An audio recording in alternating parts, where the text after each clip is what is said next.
everyone. I'm Melissa Koerner from friendyourbody.com, and today I'm here with Brandy Hill. Brandy is a registered yoga instructor, and she is the owner of Banyan Tree Yoga in Nashua, New Hampshire. And she's going to share with us today some of the benefits of doing yoga, and she'll give us some tips as to how you can get started doing a little bit of yoga on your own, and she's even going to show us some awesome exercises that you can do. So thank you for taking the time to chat with me. You're welcome. Thank you. Let's start by talking about some of the health benefits of doing yoga. Why should someone do yoga? Well, people get into yoga for a variety of reasons. Some come to it for flexibility, to increase strength. Some people get into it for relieving stress and anxiety. That's a huge piece as well. Relieving discomfort, pain, whether it's a bad back or sciatica, a variety of just discomforts and health issues. I deal a lot with pregnant women.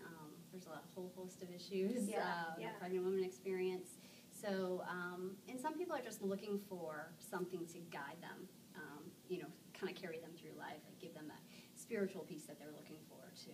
And even if you're not coming to yoga for that, usually that it just sort of naturally happens. Exactly. Are there different kinds of yoga that benefit different people for different purposes? Absolutely. Okay. Absolutely. So, Hatha yoga is your general yoga. That's, you could call it basic, beginner. It's just good old yoga. It's moving, it's breath work, but it's not really strenuous. You might get challenged, you might feel sore the next day, but it's not going to be anything too intimidating. So that's a great kind of beginner class. Okay. Yin yoga is wonderful for athletes. It's a slower class, so not in the sense of what an athlete would probably be thinking of they're looking for. However, it targets the connective tissue behind the muscle, and it really helps to lubricate the joints, which prevents and heals injuries. Okay. So that's a great class as well. And for people who just are completely looking to relax and get out of their heads and, maybe stressful job, what have you, restorative yoga is wonderful for that. And do you offer all three of those here? We do. So if someone is a novice, okay, they're totally new to yoga, I find that one of the most intimidating things about yoga is people think they have to be flexible, so that they sort of tell themselves, well, I'm not flexible, so I can't do yoga. Right. So what are some simple tips, maybe 3 simple tips you can tell someone who's brand new to it, sort of easing themselves into it? So yoga's for everyone. There's a lot of preconceived notions about yoga, and one may be that you're just lying back and you're not really doing anything. Another may be that it's just stretching, and another may be that you're supposed to be able to get into these crazy pretzel-y poses and get into handstands and all this kind of stuff, which I don't even do. Yeah. So, so really, just yoga's for everyone. There's always a class that's going to suit your needs, and you let go of the competitiveness that we feel as people, which is kind of natural for most people to be competitive. There's no competition in yoga. So you just go at your own pace. If you do want to do yoga on your own at home, great. But I do encourage you to go to a studio, take a class with an experienced teacher who can guide you through the basics. So that way at least you have those tools that you can do at home on your own. And here in the studio we use props to help us ease into poses. Everybody's made differently. It's not just flexibility, it's bone structure. So there are some poses that I'll never get into because my body's just not made that way. And we can use a block, we can use a strap, and we just do what works best for us.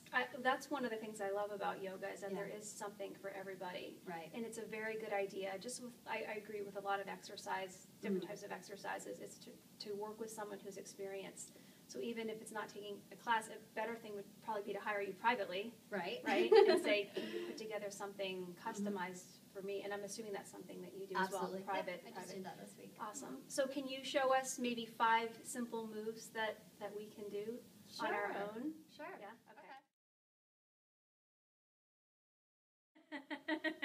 Okay, so what I'm going to do right now is runner's lunge. And a lot of time people will get into a runner's lunge and they think they're supposed to be here, knee past the ankle. You actually want to have a 90-degree angle. You want to have your palms flat or fists. If the palms don't get flat, sometimes, we don't have the mobility if we're all the way up here. This is where our blocks come in handy. and we just rest our hands on the blocks. Gotcha. Okay. So this is a runner's lunge, modified version, down on the knee, flat foot.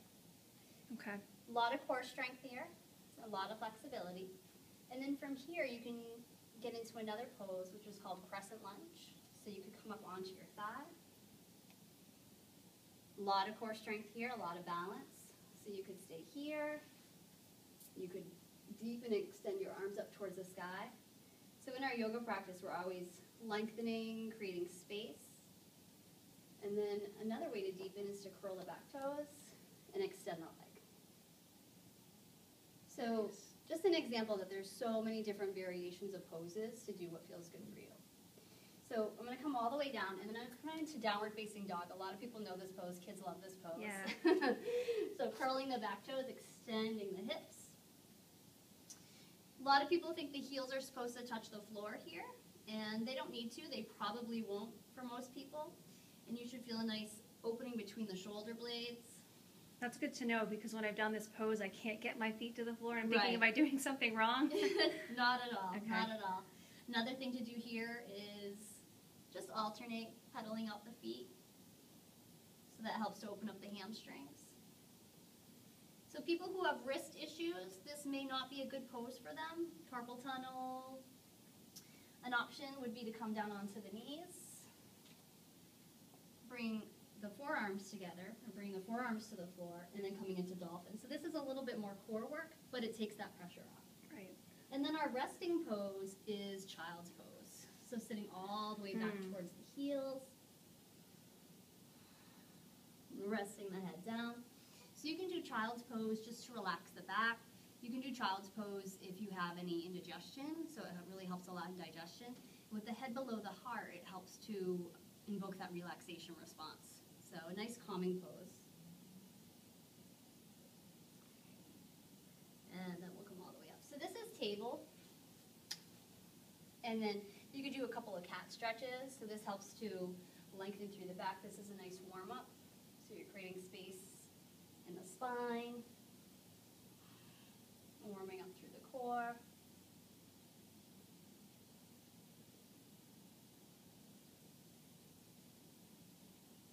And we're always moving with our breath, so you never want to hold your breath when you're doing yoga. Should you be inhaling or exhaling with a certain movement? Yeah. And in this, you want to inhale as you extend up, and then as you exhale, you're going to tuck under. Okay. So inhaling and extending, and exhale to release. A lot of times people get a little overwhelmed with the breath, especially when they're beginning of a yoga practice. And you don't want to get overwhelmed. You just want to breathe naturally if it comes to that point. Okay. So That's a good tip. Yep, exactly. The breath will come eventually. You want to get the poses down, and you want the breath to work as well, but don't, if it's creating stress, you're not doing right. yourself You're feeding any your good. purpose. Exactly. Got it. Exactly. So that's a great pose to do. So I'm going to come all the way down onto my belly, and actually I'll do a yogi push-up to get there, just to show you.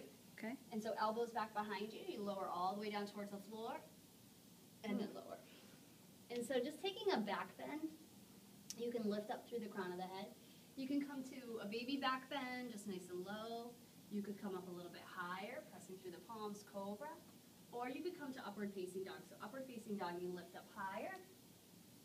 The arms are straight, the hips are lifted, and you're on the tops of the feet. Okay. So another way to deepen, there's lots of different variations for this pose, but either way you're getting a back bend. Okay. Yep. So your feet are actually supporting you in your hands during that movement. Exactly. Okay. Exactly. So from here, if you want to do modified version, you come down onto the knees first. If you want to come right back up, downward facing dog, you can roll over the knees. But it all comes with time. It comes with practice. And then again, you could rest if you wanted to. So there's a whole series of postures that you could do. You could strengthen the core a little bit more. You could come into a plank. A lot of people know planks. I'm sure you do a lot of planks yourself. So in plank, you can do a high plank. You could be down on the knees. So this is different than your table because your knees are behind your hips. A lot more core work here than just on a table.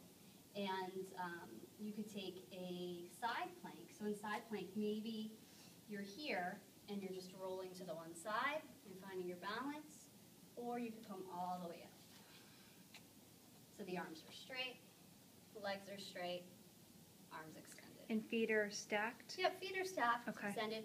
Some people who have a little bit of balance issues, and you may want to bring the feet apart a little bit. Okay. It's okay to modify, Okay. to find where it works best for you. Yeah, okay, good. Yeah, but Beautiful. we're always breathing. So if you are in a challenging pose and the breath starts to get stressed, then it's time to come out of the pose. Okay, good.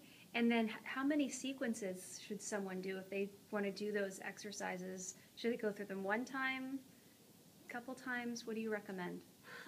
For somebody brand new starting out, you might want to do, a 20-minute practice to begin with. Okay. So you would do them a few times. Okay. You'd probably want to add in a few more. Okay. Which I can show you more if you'd like. Yeah, sure. Okay. Yeah. Okay, great.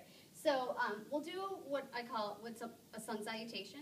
Okay. A modified version I'll show because Okay. the modified version is Yeah. for beginners. So Yeah. we don't want anybody Yeah. jumping into the Yeah. main one. So sun salutation is Surya Namaskar, and it really just translates to bow to the sun.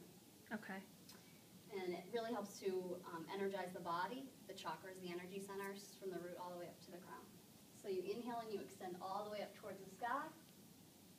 And then as you exhale, you can pour forward with a flat back.